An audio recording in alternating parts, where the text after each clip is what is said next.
Camino polvoriento, maderazo. Hola mis hermanos, mis hermanas, Dios les bendiga. Me presento, mi nombre es Liliana Moreno.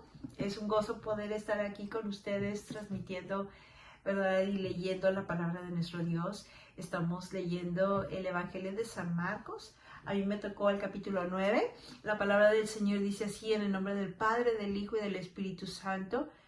También les dijo: de cierto os digo que hay algunos de los que están aquí que no gustarán la muerte hasta que hayan visto el reino de Dios venido con poder.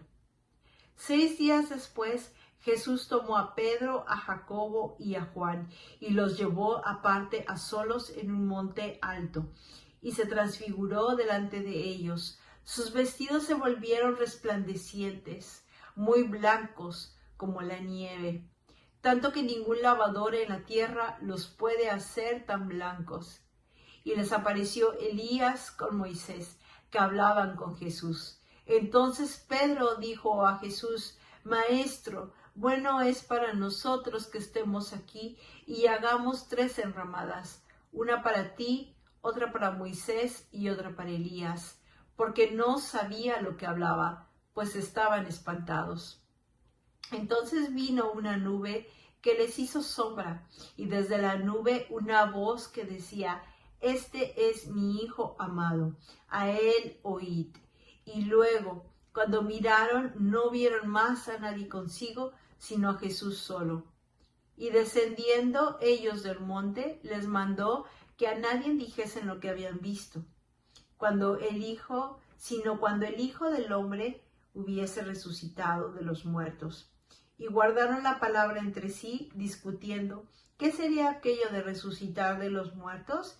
Y le preguntaron diciendo: ¿por qué dicen los escribas que es necesario que Elías venga primero? Respondiendo él les dijo: Elías a la verdad vendrá primero y restaurará todas las cosas. Y como está escrito del Hijo del Hombre, que padezca mucho y sea tenido en nada. Pero os digo que Elías ya vino y le hicieron todo lo que quisieron, como está escrito de él.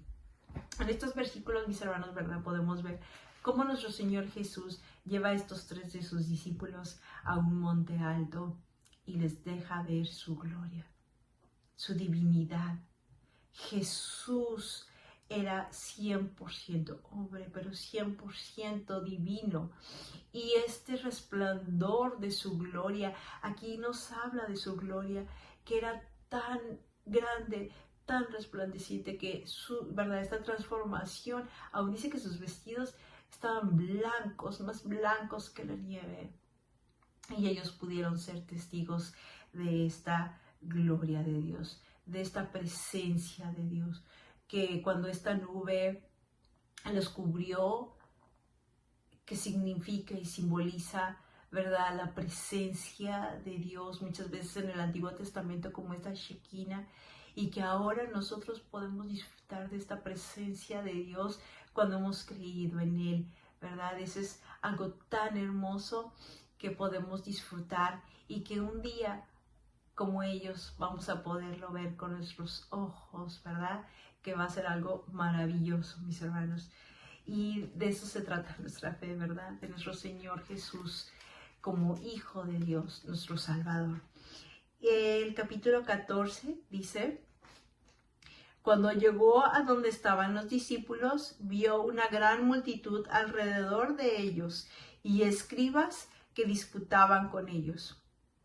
Y enseguida toda la gente, viéndole, se asombró y corriendo a él, les saludaron.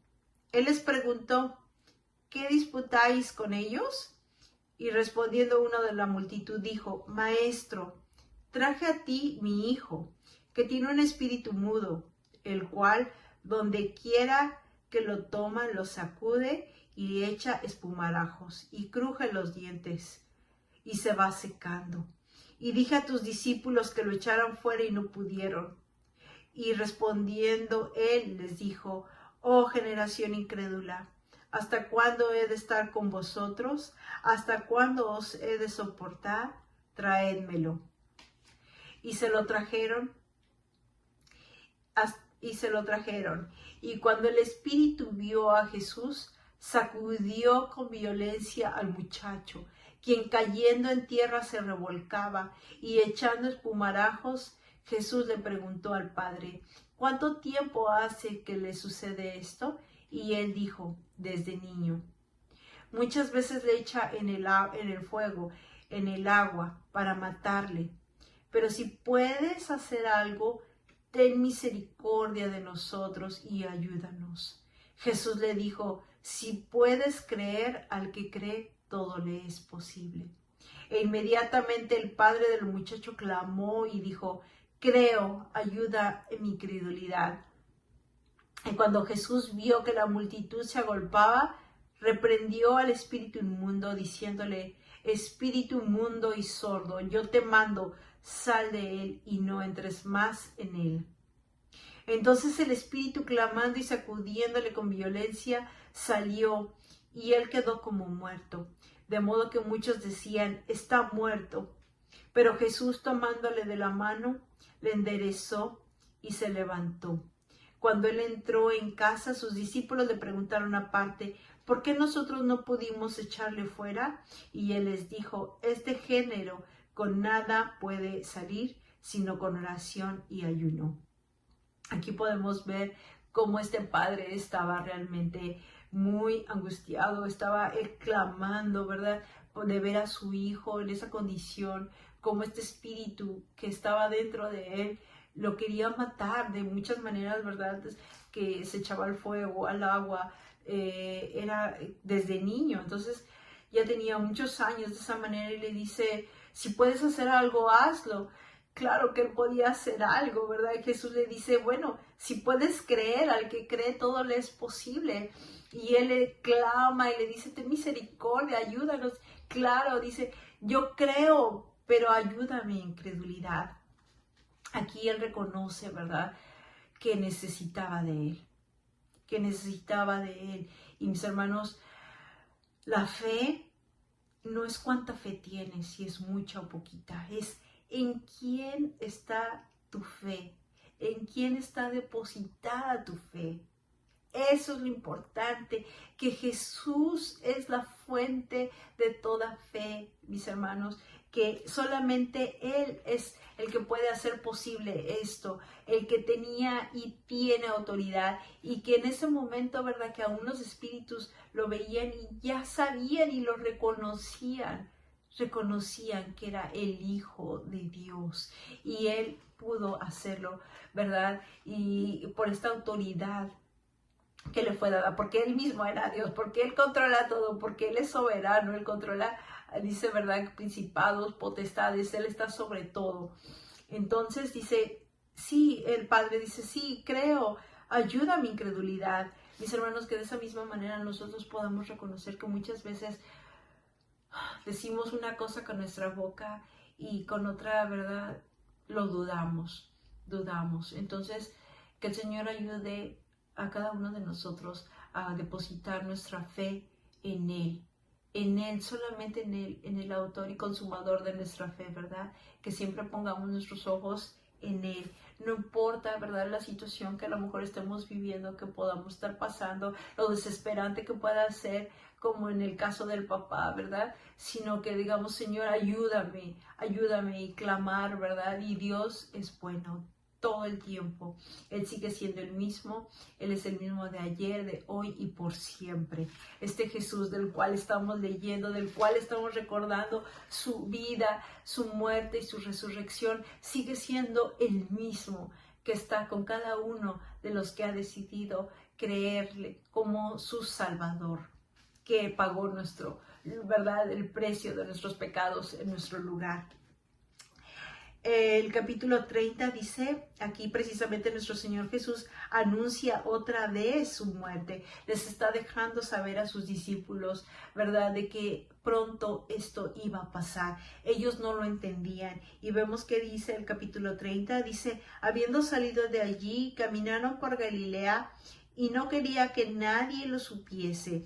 Jesús todavía no quería, ¿verdad?, que se hiciera público, y él estaba aún en este tiempo, no era su tiempo todavía, él estaba enseñando a sus discípulos y ya les estaba dejando saber, ¿verdad? El Hijo del Hombre será entregado en manos de hombres y le matarán. Pero, aquí está el pero, el gran pero, ¿verdad? De Dios, que glorioso, que dice, después de muerto resucitará al tercer día. Amén. Pero ellos no entendían esta palabra y tenían miedo de preguntarle.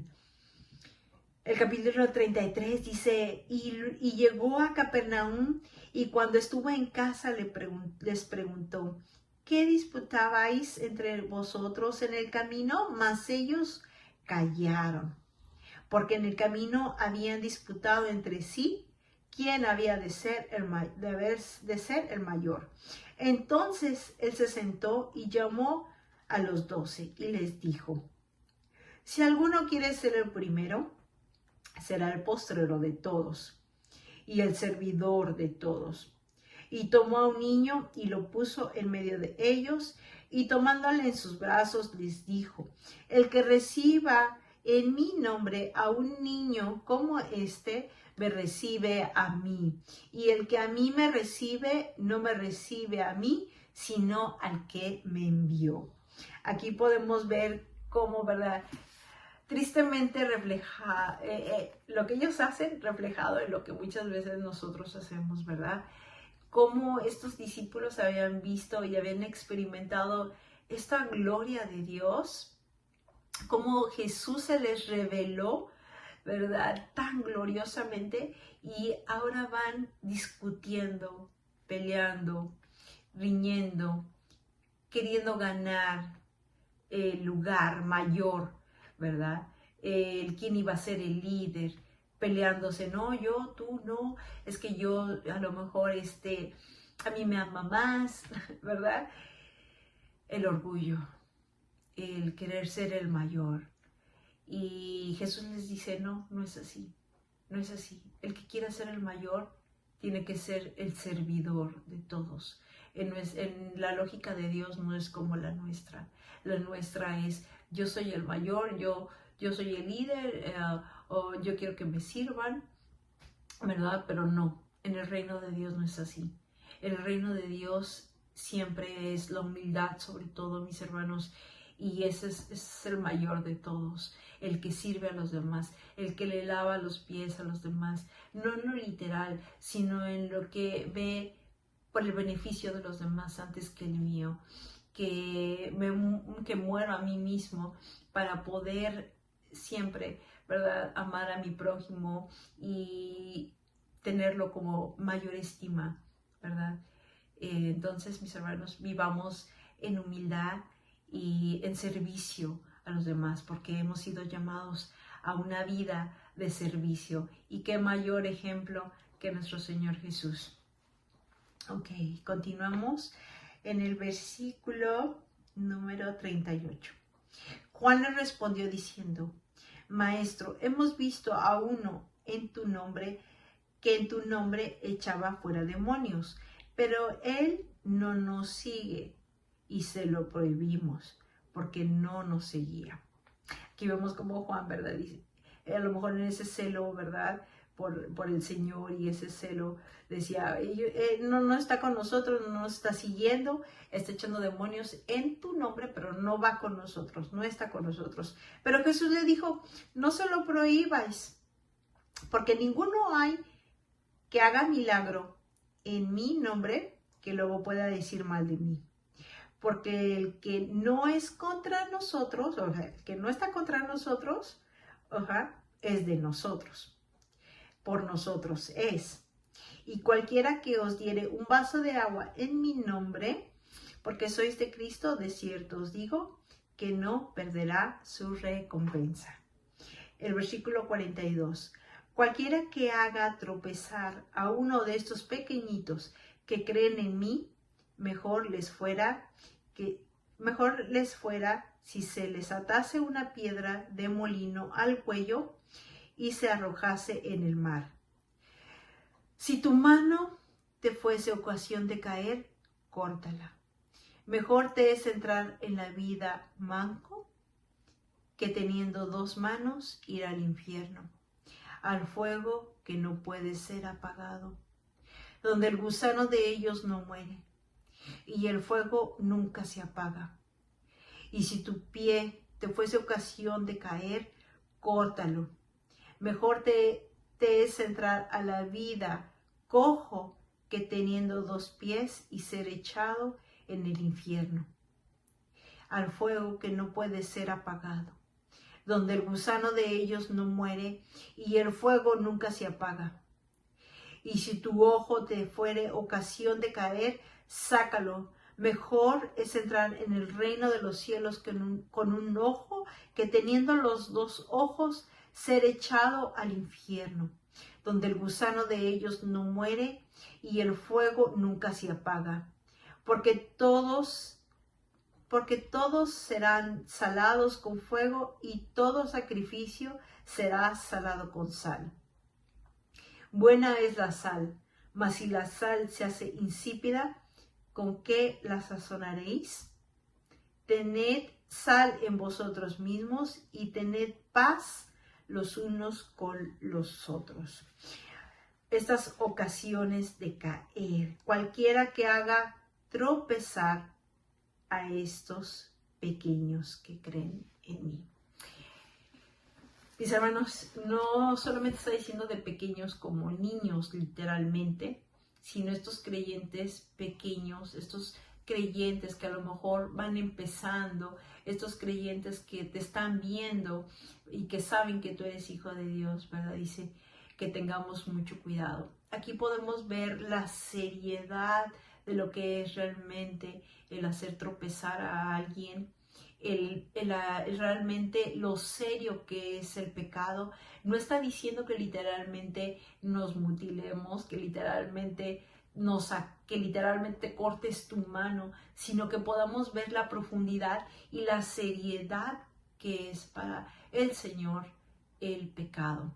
Que Dios nos libre de hacer caer a alguien, de pecar, ¿verdad? Y que si te es ocasión de caer, ¿verdad? Algo que estás viendo, dice mejor quítalo, arráncalo, porque sabemos que el pecado es un problema del corazón, no es algo físico, pero es una referencia, ¿verdad? Pero es algo más profundo, es lo que hay en nuestro corazón, a dónde vamos, a dónde nos llevan nuestros pies, qué es lo que estamos tocando, cómo usamos nuestras manos, cómo usamos nuestros ojos, todo lo que hacemos le da gloria a Dios o no. Entonces, mis hermanos, esto es todo. Que Dios les bendiga. Sabemos que todo, mis hermanos, y la idea principal que podemos ver aquí, ¿verdad? Es que Dios es bueno, que Él se ha revelado a nosotros, que tenemos esta gloriosa esperanza de que Jesús resucitó y es el fundamento de nuestra fe, a diferencia de cualquier otra religión que existe en este mundo, no se compara, ¿verdad?, a la gloriosa palabra que tenemos en nuestras manos y esa luz que ha llegado a nuestra vida, que ha abierto nuestros ojos y que podemos creer en este Jesús, Hijo de Dios, que murió por nuestros pecados para darnos salvación y vida eterna, porque como leíamos, existe un infierno, existe una vida después de esta, que esto no lo es todo lo que podemos ver con nuestros ojos naturales no lo es todo, sino hay una vida después de esta, y es en la que tenemos que estar preparados para un día poder abrir nuestros ojos delante de Él, ¿verdad? Que si has sido hijo de Dios, que si has nacido de nuevo y entonces has sido justificado por Él. Pero si tú, que tú me escuchas, me ves, no has creído, solamente Él es el camino, la verdad y la vida. Él es el que dio su vida para perdón de nuestros pecados y no padecer, ¿verdad?, una eternidad alejada de Él. Bueno, mis hermanos, que Dios les